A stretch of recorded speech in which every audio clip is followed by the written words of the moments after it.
Hello बच्चों, तो आप सभी लोग का नए वीडियो में स्वागत है। इस वीडियो में हम आपको क्लास 10th के जो है साइंस का जो है हम आपको ऑब्जेक्टिव करवाएंगे। जैसा कि आप जानते हैं कि क्लास 10th के जो साइंस के एग्ज़ाम होते हैं, आप ध्यान दीजिएगा, क्लास 10th का जो साइंस का एग्ज़ाम होता है उस साइंस के एग्ज़ाम में आपको टोटल 80 प्रश्न एग्जाम में ऑब्जेक्टिव दिए जाते हैं। 80 प्रश्न क्या दिए जाते हैं? ऑब्जेक्टिव, जिसमें से आपको 40 प्रश्न क्या करना है? सॉल्व करना है। और यदि आप हमारे वीडियो में अंत तक बने रहते हैं, लगभग आपको 5 वीडियो प्राप्त होंगे जिसमें सारा ऑब्जेक्टिव कवर किया जाएगा। यदि आप पाँचों वीडियो में बने रहते हैं तो हम आपको विश्वास दिलाते हैं, क्योंकि विश्वास ही सबसे बड़ी चीज़ होती है, और वह विश्वास हम आपको दिलाते हैं कि हम आपको 40 प्रश्न उसमें से आपका बिल्कुल सही हो जाएगा। ठीक है, तो आप हमसे वीडियो के अंत तक बने रहें। तो पहले हम क्या करेंगे, क्वेश्चन बैंक का जो है 2011 प्रश्न स्टार्ट करेंगे। तो बिना समय गवाए हुए आइए हम स्टार्ट करते हैं। मैं जो प्रश्न का आंसर बताऊंगा 100% ऑथेंटिक बताऊंगा। कोशिश करूंगा कि बिल्कुल गलती ना हो, क्योंकि क्वेश्चन बैंक में कुछ प्रश्नों का आंसर जो है गलत भी दिया गया है। तो मैं कोशिश करूंगा कि आपके प्रश्नों का उत्तर बिल्कुल सही हो। तो प्रश्न यह है पहला, 2011। मैं अभी जो क्वेश्चन बैंक लेके चल रहा हूँ ये है 2011 प्रथम पाली का है। तो 2011 में जो था मात्र कम ही ऑब्जेक्टिव पूछे जाते थे। आइए बिना समय गवाए हुए स्टार्ट करते हैं। तो आप गाइस देख पा रहे होंगे, तो पहला प्रश्न आपका है, हीलियम कैसा तत्व है? हीलियम कैसा तत्व है? तो आप कहेंगे कि हीलियम जो है वह अक्रिय तत्व है। हीलियम कैसा तत्व है? अक्रिय तत्व है। तो अक्रिय तत्व या अक्रिय गैस या निष्क्रिय गैस की संख्या 6 होती है। आप इसको भी जान लीजिए ताकि इससे संबंधित ऑब्जेक्टिव रहे तो क्लियर हो जाए। यह आवर्त सारणी के अक्रिय तत्व जो है 0 वर्ग या वर्ग 18 में शामिल है। अक्रिय गैस की संख्या 6 इस प्रकार है, helium, neon, argon, krypton, xenon, radon. आइए अब आगे देखते हैं। दूसरा तत्व था कि जल में हाइड्रोजन तथा ऑक्सीजन की परमाणु संख्या का अनुपात। आप प्रश्न में यहाँ ध्यान दिया कीजिएगा, क्या पूछा जा रहा है? परमाणु संख्या। तो जल जो होता है, जल का जो सूत्र होता है वो होता है H2O, और H की कितने परमाणु हैं? 2। ऑक्सीजन के कितने परमाणु हैं? 1, अर्थात 2:1। 2:1 यहाँ 2 ऑप्शन में मिसप्रिंट से हो गया है, कोई एक टिक आप लगा लीजिए, क्योंकि ऐसे 2:1 2 ऑप्शन में नहीं होगा। इसलिए आप क्वेश्चन बैंक में जो है ना बहुत सारी गलतियां हैं, हम सारी गलतियों को निराकरण करते हुए आपको बता रहे हैं। अगला है कि आवर्त सारणी में कितने आवर्त होते हैं? ये रही मेरे पास आवर्त सारणी। इस आवर्त सारणी में आप देख पा रहे होंगे कि इस आवर्त सारणी में जो है ये वाली लाइन आपकी आवर्त कहलाती है, और इधर से जो इधर आते हैं ये वर्ग कहलाती है। तो आवर्त सारणी में कुल 7 आवर्त होते हैं। 1 2 3 4 5 6 7 आवर्त होते हैं और 18 वर्ग होते हैं। तो प्रश्न हमसे ये था कि आवर्त सारणी में कितने आवर्त होते हैं? तो आवर्त सारणी में कुल 7 आवर्त होते हैं। अगला है, सिलिका क्या है? सिलिका क्या है? तो आप कह सकते हैं कि सिलिका क्या है? उपधातु है। अगला प्रश्न है, यहाँ पर ये वाला नहीं होगा, ठीक है, होगा एकल बंध OH का क्रियाशील मूलक कौन है? एकल बंध OH का क्रियाशील मूलक कौन है?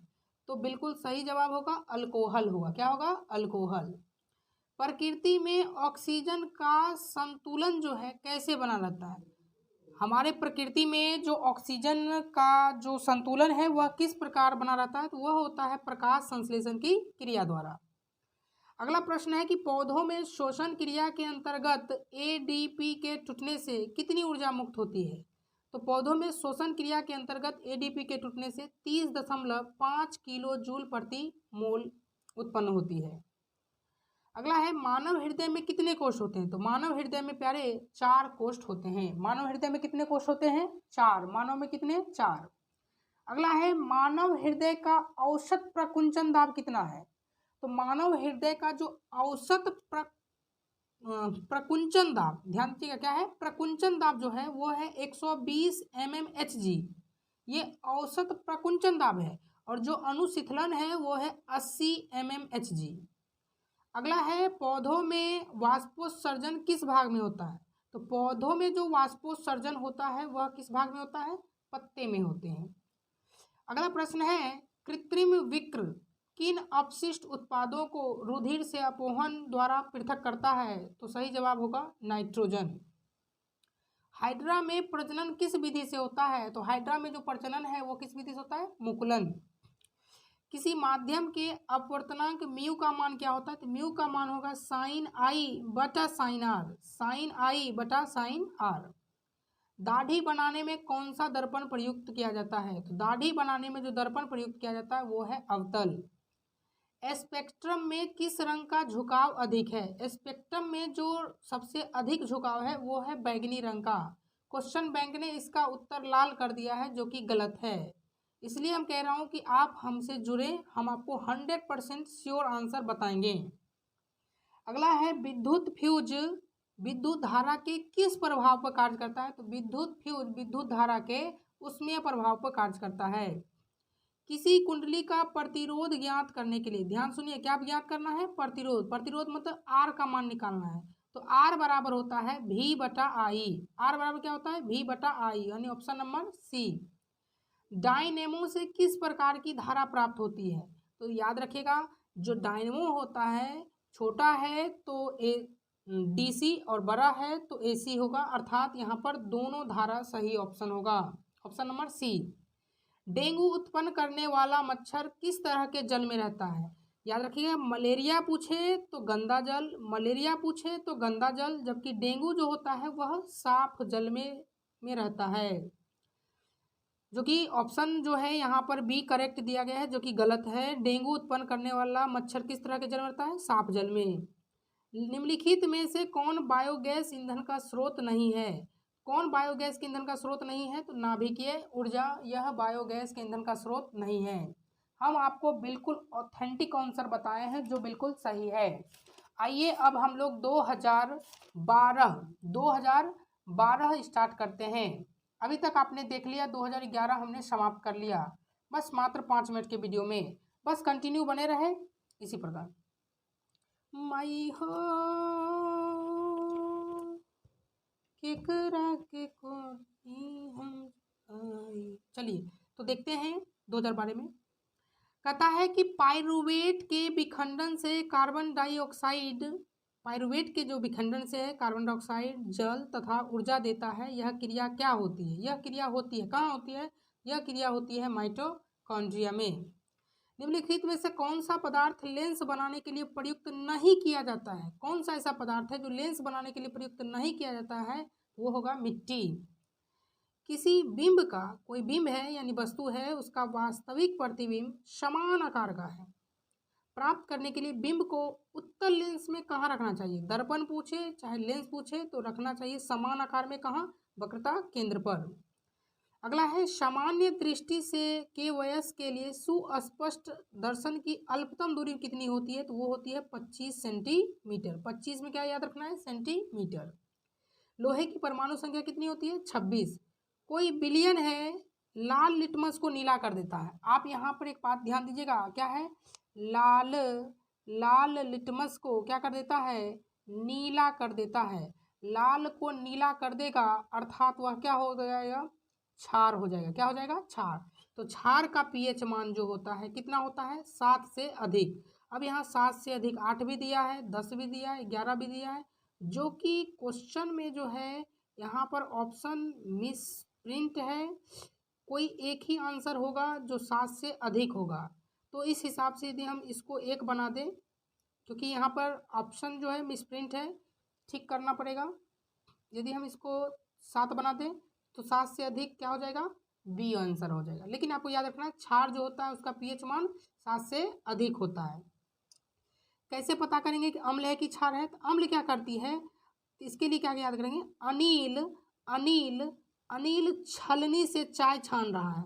अनिल क्या कर रहा है, अनिल छलनी से चाय छान रहा है। इसका मतलब अम्ल नीले को लाल कर देता है और क्षार लाल को नीला कर देता है। अगला प्रश्न है, आधुनिक आवर्त सारणी में वर्गों की संख्या। अभी अभी हम आपको टेबल दिखाए थे, इसमें आपने देखा था कि आधुनिक आवर्त सारणी में वर्गों की संख्या जो होती है वह कितनी होती है, 18। वीडियो के अंत तक बने रहे, बहुत आपको अच्छा फील होगा। अगला है एकल बंध CHO। एकल बंध CHO अभिक्रिया मूलक को क्या कहते हैं, तो क्या कहते हैं, एल्डिहाइड कहते हैं। क्या कहते हैं गाइज, एल्डिहाइड कहते हैं। अगला प्रश्न बात करते हैं, ये तो कीटोन दिया है जो कि गलत है। निम्नलिखित में से कौन सा पद, ध्यान दीजिएगा प्रश्न बहुत अच्छा है, निम्नलिखित में से कौन सा पद विद्युत परिपथ में विद्युत शक्ति को निरूपित करता है? तो विद्युत शक्ति को निरूपित करने वाला है P बराबर VI, और P बराबर होगा, V की जगह पे IR रखेंगे तो हो जाएगा I² R, और एक P बराबर I की जगह पर रखेंगे V²/R, एक बार से R कट जाएगा।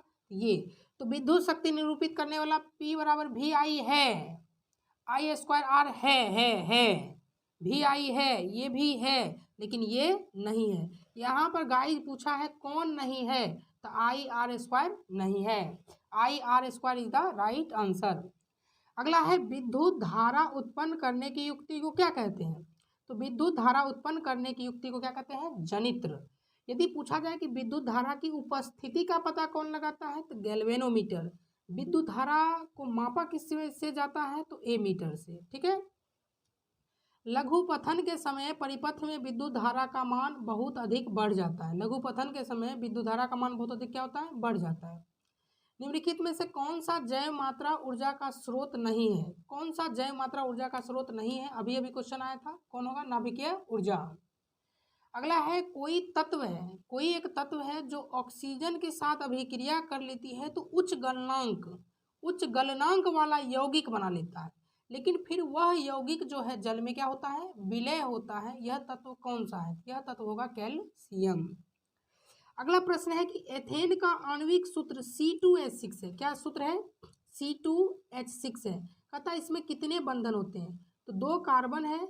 इसमें जब बंधन की बात करेंगे तो यहाँ पे hydrogen hydrogen hydrogen hydrogen hydrogen, यहाँ भी हाइड्रोजन।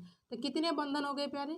1 2 3 4 5 6 7 बंधन हो गए। कितने बंधन हो गए? 7। तो 7 इज द करेक्ट आंसर होगा। गाइस आप समझ पा रहे होंगे। अगला है कि ओजोन के एक अणु में ऑक्सीजन के कितने परमाणु होते हैं? ओजोन का सूत्र होता है O3। यदि परमाणु पूछा है तो नीचे वाला आंसर होगा, यानी 3 होगा। मनुष्य के विक्र एक तंत्र का भाग है जो संबंधित किससे है? उत्सर्जन से है। अगला है 2 तंत्रिका कोशिका के मध्य खाली स्थान को क्या कहते हैं? सिनेप्स कहते हैं। क्या कहते हैं? सिनेप्स कहते हैं। अगला है पराग कोश में क्या होते हैं? जो पराग कोश होते हैं उस पराग कोश में क्या पाया जाता है? पराग कण पाया जाता है। 100% ऑथेंटिक आंसर है। अगला है विकासीय दृष्टिकोण से हमारी किससे अधिक समानता मिलती है? तो हमारी जो समानता मिलती है वो किससे? चीन के विद्यार्थियों से। मुकुलन द्वारा अलैंगिक जनन किसमें होता है? मुकुलन द्वारा अलैंगिक जनन किसमें होता है? तो मुकुलन द्वारा जो अलैंगिक जनन होता है वो होता है ईस्ट में होता है। किसमें होता है? ईस्ट में होता है। तो चलिए हमने 2012 कर लिया। अब आइए इसी वीडियो में हम लोग 2013 को भी निपटा लेते हैं। तो 2013 में आप देख पा रहे होंगे, तो 2013 में जो है, हाँ एक ही सीटिंग है। आइए 2013 को भी देख लेते हैं, अंत तक बने रहे, बिल्कुल मजा आएगा। क्वेश्चन नंबर है संगमरमर का रासायनिक सूत्र क्या है? संगमरमर का रासायनिक सूत्र क्या है? तो हो जाएगा CaCO3। संगमरमर का दूसरा नाम कैल्शियम कार्बोनेट भी होता है, चूना पत्थर भी होता है, खरिया भी होता है। अगला है कि एकल बंध COOH अभिक्रियाशील मूलक को क्या कहते हैं? अम्ल कहते हैं, यानी कार्बोक्सिलिक अम्ल कहते हैं। प्रकाश संश्लेषण क्रिया में ऑक्सीजन बाहर निकालता है। प्रकाश संश्लेषण की क्रिया में ऑक्सीजन क्या करता है? बाहर निकालता है। तो किसको निकालता है? CO2 से निकलता है, CO2 से निकलता है। मैग्नीशियम किस में पाया जाता है? क्लोरोफिल में पाया जाता है, क्लोरोफिल में। इंसुलिन की कमी से कौन सा रोग होता है? तो मधुमेह होता है। कौन सा रोग होता है? मधुमेह होता है। दृश्य प्रकाश में किस रंग का तरंग दैर्ध्य अधिक होता है? किस रंग का तरंग दैर्ध्य अधिक होता है? लाल। विद्युत शक्ति का ऐसा मात्रक क्या होता है? वाट होता है। विद्युत बल्ब का तंतु किसका बना होता है? फिलामेंट का। नाभिकीय ऊर्जा प्राप्त करने हेतु कौन आवश्यक है? तो वो है यूरेनियम है। ग्लोबल वार्मिंग के लिए उत्तरदायी कौन है? ग्लोबल वार्मिंग के लिए उत्तरदायी है CO2 है। लिटमस विलियन है जो बैंगनी रंजक होता है, निम्न में से किससे निकाला जाता है? तो निकाला जाता है लाइकेन से। अगला प्रश्न अभी तक यदि आप हमारे वीडियो को लाइक नहीं किए हैं तो लाइक कर दीजिए। अगला प्रश्न है, जब वीडियो हाइड्रोक्साइड जिंक से अभिक्रिया करता है तो कौन सा उत्पाद बनाता है? तो वो बनाता है Na2ZnO2 प्लस H2 बनाता है। किसी भी उदासीन विलयन का pH मान कितना होगा? 7 होगा। बेकिंग सोडा का रासायनिक सूत्र क्या होता है? NaHCO3। बेकिंग सोडा का रासायनिक सूत्र क्या होगा? NaHCO3। कहता है एक्वा रेजिया मिश्रण में HCl और HNO3 का अनुपात कितना होगा? ध्यान दीजिएगा, HCl का कितना है? 1, HNO3 का कितना है? 3। तो मैक्सिमम बच्चे 1:3 लगा देते हैं, जो कि गलत उत्तर होगा। यहाँ पे क्या होगा? HCl का हो जाएगा 3 और HNO3 का कितना हो जाएगा? 1। उल्टा अनुपात चलता है, 3:1 इज द राइट आंसर। द्विखंडन होता है, ध्यान दीजिएगा, प्रश्न है द्विखंडन किसमें होता है? तो द्विखंडन होगा किसमें? अमीबा में होता है। द्विखंडन किसमें होता है? अमीबा में होता है। फूल में नर प्रजनन अंग होता है। फूल में नर प्रजनन, नर पूछे तो पुंकेसर और मादा पूछे तो स्त्री केसर। अंडाणु निषेचित होता है फैलोपियन नलिका में। अगला है, अवतल लेंस का आवर्धन क्या होता है? तो अवतल लेंस का जो आवर्धन होता है वो होता है V/U यानी प्रतिबिंब की ऊंचाई बटे वस्तु की ऊंचाई। गोलीय दर्पण में फोकसांतर और वक्रता त्रिज्या में क्या संबंध है? तो F=R/2। तो चलिए 2014 को भी निपटा लेते हैं। 2014, चलिए तो 2014 प्रश्न है पहला। कहता है किसी चालक के छोरों के बीच, कोई चालक है उसके छोर के बीच एक है V, प्रतिरोध है R और धारा है I के बीच कौन सा संबंध होगा? तो हो जाएगा R=V/I। ये प्रश्न पीछे भी था, R=V/I यानी V बराबर निकालोगे तो IR। कहता है 100 वाट का विद्युत बल्ब 250 वोल्ट की विद्युत मेन से जोड़ा जाता है, तो बल्ब से प्रवाहित विद्युत धारा का मान क्या होगा? तो विद्युत धारा का मान आपको क्या दिया है गाइस? 100 वाट दिया है। वाट किसका मात्रक होता है? शक्ति का। किसका मात्रक होता है? शक्ति का मात्रक होता है। इसका तो P बराबर क्या दिया है? 100 वाट। आपको 220 वोल्ट है तो V बराबर कितना दे दिया है? 250 वोल्ट दे दिया है। विद्युत मोइन से जोड़ा जाता है, I पूछा है, तो P बराबर सूत्र होता है VI। P का मान हो गया इतना, तो I आपको निकालना है तो P/V। P का मान हो गया 100 और ये हो गया 250। 0 0, 5 दूनी 10, 5 25, तो 2/5। 2/5 में भाग दे दीजिए, कितना आ जाएगा? 5 से भाग दे देंगे, या आप ऐसा काम कीजिए 2 से इधर भी गुना कर लीजिए, 2 से इधर भी। 2 दूनी 4/10 यानी 0.4। 0.4 ampere is the right answer. 0.4 ampere. ठीक है। अब गाइज अगला प्रश्न की बात करते हैं। विद्युत फ्यूज किस पर आधारित होते हैं? विद्युत फ्यूज होती है विद्युत धारा के उष्मीय प्रभाव पर। विद्युत धारा उत्पन्न करने की युक्ति को क्या कहते हैं? जनित्र। जबकि विद्युत धारा की उपस्थिति का पता गैल्वेनोमीटर से लगाया जाता है। विद्युत धारा मापता कौन है? एमीटर। जब किसी चालक से विद्युत धारा प्रवाहित की जाती है तो गतिशील कण कौन सा होता है? इलेक्ट्रॉन।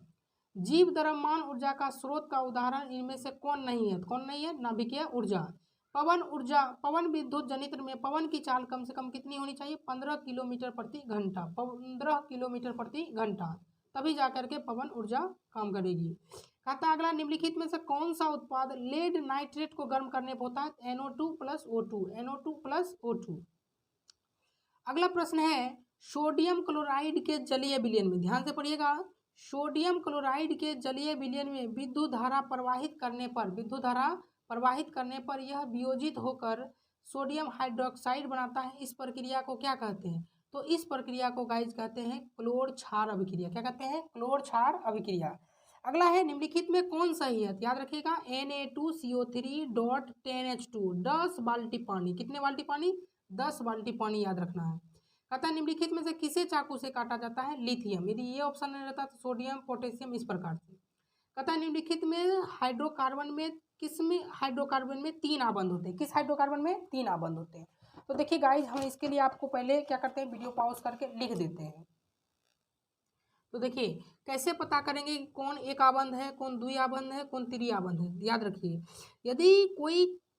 यदि किसी भी हाइड्रोकार्बन में यदि कार्बन की संख्या जितनी हो और हाइड्रोजन की संख्या उसकी 2 गुने से 2 अधिक हो तो वह एल्केन ग्रुप का सदस्य होगा।